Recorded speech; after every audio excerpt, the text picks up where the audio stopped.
बदला राज पर नहीं बदला रिवाज और कांग्रेस के सिर सज गया हिमाचल का ताज। लेकिन ये जीत कांग्रेस से ज्यादा जीत है हिमाचल के लोगों की इस बात की। क्या है ये बात, आपको बताते हैं। यह जीत असलियत में जीत है हिमाचल के लोगों की स्थिरता की, कंसिस्टेंसी की। अब आप पूछेंगे क्या है ये स्थिरता?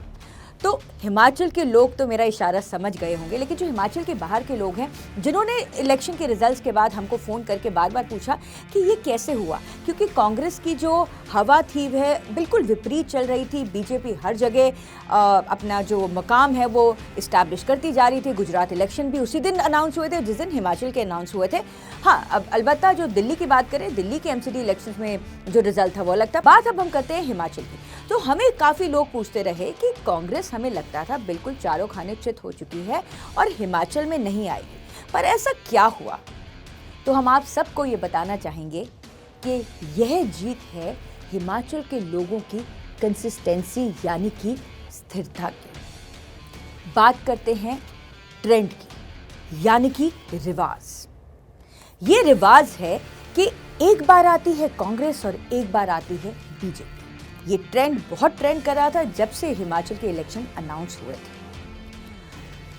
इस बार लग रहा था, जब 6 महीने पहले की अगर हम बात करें, हमारे दिसामा न्यूज़ की टीम, हम आपको बता दें कि पूरी ग्राउंड रिपोर्टिंग कर रही थी। सब जगह हमारे रिपोर्टर्स थे और इलेक्शन हमने पूरी तरह कवर करा। तो पहले लगता था कि कांग्रेस का कहीं नामो निशान नहीं है, क्योंकि उनके अंदरूनी जो कलेश थे, जो अंदरूनी लड़ाई थी, वह बार बार बाहर आ रही थी। कांग्रेस का कहना है ये मीडिया द्वारा बनाई गई थी, लेकिन there is no smoke without fire. कहते हैं ना कि बिना आग के धुआं नहीं उठता। तो कहीं ना कहीं कुछ थे। अब वो जो उनके अंदरूनी उनके मन मुटाव है, वह किस लेवल तक जाते हैं, वह कहाँ जाते हैं, वह हमें जल्द ही स्पष्ट हो जाएगी। जो तस्वीर है बड़ी जल्दी स्पष्ट हो जाएगी। लेकिन अभी हम बात करते हैं कि कांग्रेस की आपस में काफ़ी खींचातानी चल रही थी, पर सोनिया गांधी, राहुल गांधी तो खैर इतना नहीं विजिट करे, सोनिया गांधी और प्रियंका गांधी की जो विजिट्स रही, उसके बाद कांग्रेस में स्थिरता आई और कांग्रेस ने सीधी टक्कर देनी शुरू कर दी बीजेपी को। पहले तिकोना मुकाबला लग रहा था, आम आदमी पार्टी भी थी, लेकिन आम आदमी पार्टी ने तो इतने निराशाजनक और उससे ज्यादा अगर मैं बोलूंगी हैरान कर देने वाले नतीजे दिखाए। खाता तक नहीं खोल पाई, डक 0 स्कोर रहा। तो हम बात करते हैं यहाँ ट्रेंड की कि हिमाचल के लोगों ने इस ट्रेंड को बदलने नहीं दिया। रिवाज नहीं बदले, राज बदल गया और अब पूर्ण बहुमत के साथ आपके सामने आ चुकी है कांग्रेस पार्टी हिमाचल। कांग्रेस के लिए यह एक संजीवनी बूटी से कम नहीं है, क्योंकि कांग्रेस का जिस तरह से पूरे हिंदुस्तान में हाल हो रहा है वह तो हम भली भांति उससे अवगत हैं, हम जानते हैं। लेकिन इसका सबसे बड़ा रीजन क्या था? लोगों ने कांग्रेस का साथ क्यों दिया?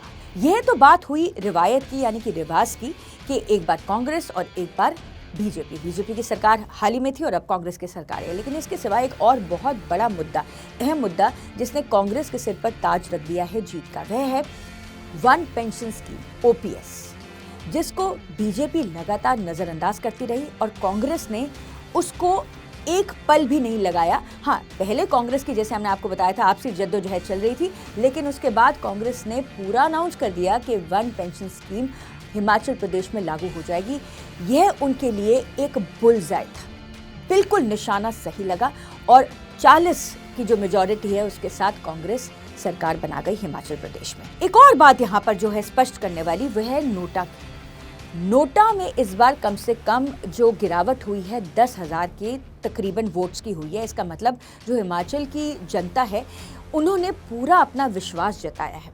और साथ ही साथ आपको ये भी बता दें कि 75% से ज़्यादा वोटिंग हुई है। 2017 का भी रिकॉर्ड टूटा है।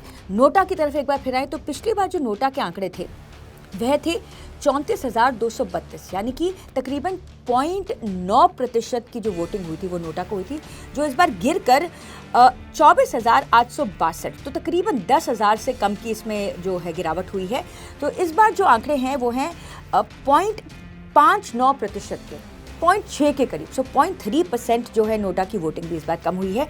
और एक और जो सबसे अहम बात थी कि जो हिमाचल के लोग हैं, हिमाचल के लोग तो इस बात से बिल्कुल मुझे लगता है हमारे साथ सहमत होंगे, और जो हिमाचल के बाहर के लोग हैं उनको हम बताएं कि हिमाचल के लोगों में सादगी रहती है, वह ज़्यादा लोगों की बातों में नहीं आते। अगर हम कंपेयर करें पंजाब जहाँ पे हाल फिलहाल में इलेक्शंस हुए हैं, तो एक वेव आई थी, झाड़ू की एक ऐसी हवा चली कि सभी ने उनको वोट किया और एक आंधी की तरह बहा के ले गई। तो हिमाचल के इलेक्शंस भी जब अनाउंस हुए तो ऐसा लग रहा था कि पंजाब की जो आबो हवा है वो हिमाचल को छुएगी, लेकिन हिमाचल की वादियों ने पंजाब की हवा को नीचे ही दबा दिया। आम आदमी पार्टी का जो हाल है वो हम सबको पता ही है, मैं आपको बता चुकी हूँ कि एक खाता तक नहीं खुला। और अब बात करते हैं कैसे भिन्न रहा हिमाचल का चुनाव पंजाब से। तो पंजाब की लहर के बाद ऐसे लग रहा था कि हिमाचल की आबो हवा में भी आपकी आंधी आने वाली है। केजरीवाल ने भी शुरू में बहुत कोशिश करी, लेकिन वह जल्दी ही भांप गए थे कि हिमाचल अलग है, हिमाचल का चुनाव अलग है। जहां पंजाब में आपकी आंधी आई और चारों तरफ आप ही आप थी, वहीं आपको बता दें कि हिमाचल में तो आम आदमी पार्टी ने अपना खाता तक नहीं खोला और उनके सभी प्रत्याशी, यानी कि उनके प्रत्याशी थे 67 के करीब, 67 प्रत्याशी थे। टोटल प्रत्याशी रहे हैं 68, जिसमें से 67 आम आदमी पार्टी ने उतारे थे अपनी पार्टी की तरफ से हिमाचल के चुनाव में। उन सभी की जमानत तक जब्त हो गई। तो यह फर्क रहा है पंजाब और हिमाचल के चुनावों में, और यह जीत एक बार फिर हम कहेंगे कांग्रेस से भी ज्यादा जीत है हिमाचल के लोगों की कंसिस्टेंसी, यानी कि स्थिरता की। मैं पायल मोहिंद्रा आपसे फिर मिलूंगी एक और डिटेल रिपोर्ट के साथ। तब तक देखते रहें द समर न्यूज़।